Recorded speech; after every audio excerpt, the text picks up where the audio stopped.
안녕하세요. 노화성 난청 바로 알기 교육을 맡게 된 2019-1501 김다은입니다. 이번 교육을 통해 난청의 종류, 노화성 난청의 치료법, 보청기 관리법을 알아보는 시간을 가지도록 하겠습니다. 먼저 이번 교육을 함께 듣는 여러분들 같이 인사해 볼까요? 잘 듣고 삽시다. 적극적인 참여 감사합니다. 노화성 난청 바로 알기는 난청이란 무엇인가? 난청을 치료받지 않으면 어떻게 되나요? 난청의 치료 방법, 보청기 관리 방법, 난청의 예방법, 보청기 궁금해요 순서로 진행하겠습니다. 여러분들은 소리를 잘 들으시나요? TV 소리가 잘 들리지 않는다던가, 말소리는 들리는데 어물어물거리는 것처럼 들린다던가, 특히 전화상으로 말하는 것이 잘 들리지 않는다던가, 주변 사람들이 소리가 너무 크다고 핀잔을 주신 경험이 한 번쯤은 있지 않으신가요? 이것은 다 난청의 초기 증상들입니다. 난청의 정의를 내려볼까요? 난청은 소리를 잘 듣지 못하는 것인데요. 소리에는 크게 데시벨, 소리의 강도와 주파수, 헤르츠라는 것이 있습니다. 저희 난청을 정의를 할 때는 데시벨, 소리의 강도를 더 중점적으로 보게 되는데요. 병원에서 띠띠 소리가 나는 거에 맞춰서 버튼을 누르는 검사 한 번쯤은 해보셨을 거예요. 거기에서 25데시벨 이상의 소리를 들어야 미만의 소리를 잘 들어야 정상인데 25데시벨 미만의 소리를 잘 듣지 못하면 경도 난청으로 진단을 받습니다. 난청은 크게 전이성 난청, 감각신경성 난청, 그리고 혼합성 난청 두 개 다 같이 있는 경우 혼합성 난청으로 구분할 수 있습니다.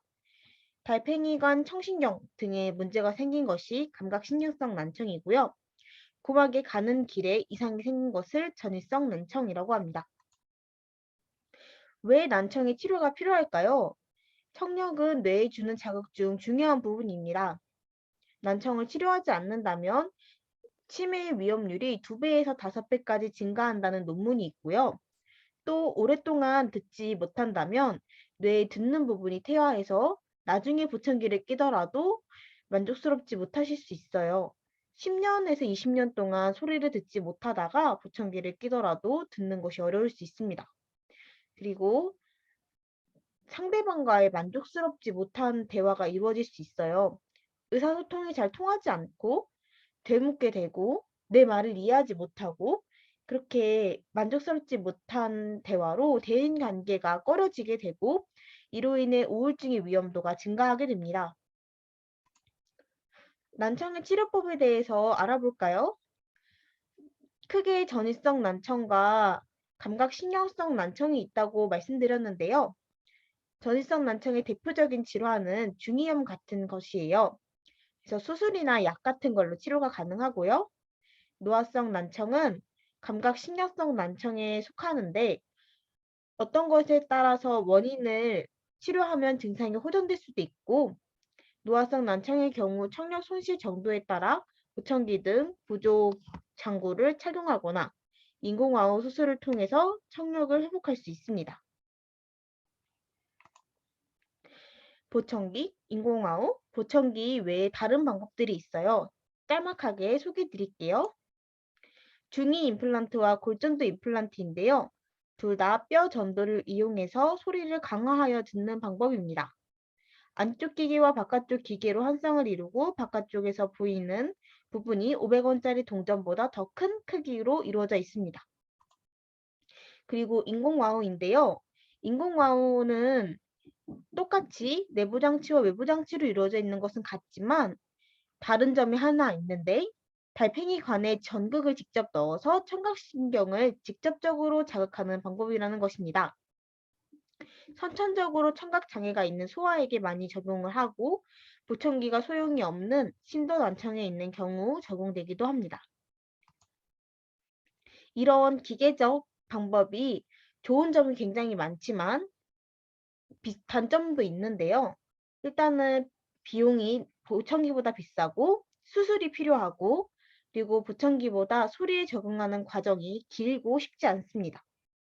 그리고 수술 효과가 영구적이길 바라지만 상황에 따라 기계 교체가 필요할 수 있는 영구적이지 않은 부분도 있고요. 보청기보다 밖에서 보이는 부분이 클 수도 있습니다.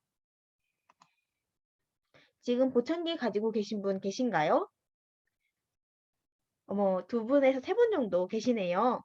이미 있으신 분들은 아실 내용이겠지만 짧게 보청기 관리 방법에 대해서 설명드리도록 하겠습니다. 보청기를 오래 착용하려면 충격과 습기에 유의해야 합니다. 첫 번째로 하루에 한 번씩 청소가 매우 중요한데요. 어떤 형태이든 간에 하루에 한 번씩 청소를 해주셔야 됩니다. 스피커 부분을 솔질을 하고 그 솔질을 하면서 기지와 먼지가 쌓이는 것을 방지합니다. 그리고 천으로 닦아주고 그렇게 청소한 보청기를 배터리 부분을 열어서 제습해 줍니다. 습기에도 굉장히 약하기 때문에 습기를 잘 제거해 주는 것이 중요합니다. 요즘에는 그 제습제가 고형으로 되어 있는 제습제 말고 기계형 전자제습기가 있기 때문에 작동 방법에 따라 사용해 주시면 되고요. 보청기 관리 방법에서 또 중요한 것은 케이스에 넣는 습관입니다. 휴지에 싸서 다니면은 먼지 때문에 구멍이 쉽게 막힐 수 있고요. 와이셔츠 주머니나 어디 주머니에 넣을 경우에 물건이 왔다 갔다 하면서 떨어질 수 있고 고개를 숙일 때 떨어져서 파손의 위험성이 있습니다. 보청기를 구매한 곳에서 주기적인 점검도 중요한데요. 적어도 2달에 한 번 이상 정기적으로 갔다 가는 것이 좋습니다. 보청기는 얼마나 쓸 수 있나요? 이 질문에 대한 답은 관리에 달려 있습니다. 보청기의 일반적인 수명은 5년이지만 청력의 변화, 보청기 사용 습관, 보청기 보관 상태에 따라서 달라질 수 있습니다. 난청의 예방법, 우리 예방하는 것이 가장 중요하겠죠? 일단은 큰 소음을 피하셔야 합니다. 소음이 많은 공항이나 지하철, 공사장 등에 장기간 있을 경우에는 귀마개 등을 이용해서 소음을 막아주는 것이 중요하고요. 흡연을 피하는 것이 좋습니다. 흡연을 하게 되면 혈관이 좁아지게 되고 그걸로 인해서 2차적으로 청력이 손상되기도 합니다. 그리고 손 씻기가 중요한데요. 뭐 하면은 다 손 씻기야 라고 하시겠지만 중이염 등에 자주 걸리면 난청이 많이 발생한다는 논문이 있습니다. 중이염 등의 감염을 방지하기 위해서 손 씻기는 중요합니다. 그리고 당뇨병, 고혈압, 신부종 등 만성 질환을 적극적으로 치료하고 예방하는 것 또한 중요합니다. 그리고 1년에 1회 이상 주기적인 청력 검사를 받으셔서 지금 본인의 청력이 괜찮으신지 점검하는 것도 중요합니다. 보청기 궁금해요. 여러 질문들을 주셨는데요. 답해보는 시간을 갖도록 하겠습니다. 보청기 한쪽만 착용해도 되나요?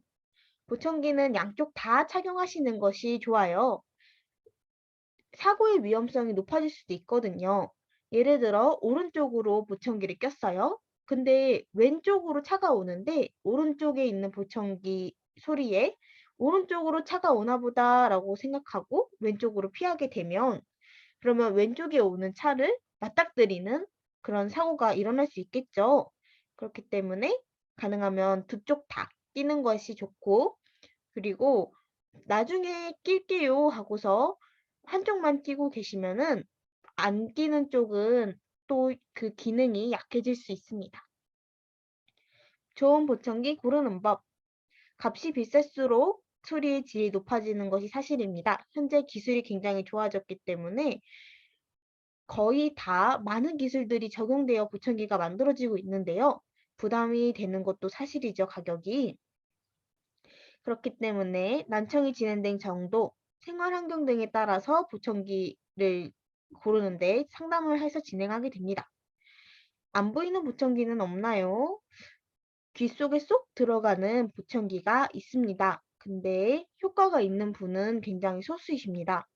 보청기 크기에 대비해서 출력이 나오고 안 들리는 크기를 더 들릴 수 있을 만큼 크게 하려면 소리가 클수록 크기가 커질 수밖에 없습니다. 그리고 너무 작은 크기는 관리하기 어렵기 때문에 안 보이는 보청기를 찾기보다 본인 귀에 청력에 맞는 보청기를 고르는 것이 중요합니다. 보청기는 안경처럼 고정되어 있는 교정을 받는 건가요? 보청기는 조절이 가능합니다. 초반에 커진 소리의 조절은 환자의 적응에도 큰 영향을 주고요. 소리는 강도뿐만 아니라 주파수라는 개념이 있어서 주파수에 따라 조절하기도 하고 청력의 변화에 따라서 주기적인 조절이 필요합니다. 6개월에 한 번 이상은 꼭 조절을 해주시면 좋아요. 보청기는 의료보험 적용이 안 되나요? 보청기의 의료보험 적용은 생각보다 적습니다. 청각장애인에 등록된 사람에 한하여 5년에 한 번씩 최대 131만 원까지 한쪽에 대해서 혜택을 받으실 수 있는데요. 보청기가 필요하다고 인정한 의사의 보장구 처방전이 필요하고 보청기가 잘 맞다고 확인한 보장구 확인서가 필요합니다. 청각장애인으로 등록받기까지 방치하시면 보청기 착용의 적당한 시기를 놓치기 때문에 꼭 적극적인 치료가 필요합니다. 지금까지 발표를 들어주셔서 감사합니다. 잘 듣고 잘 사는 미래 되시길 바랍니다. 김다은이었습니다.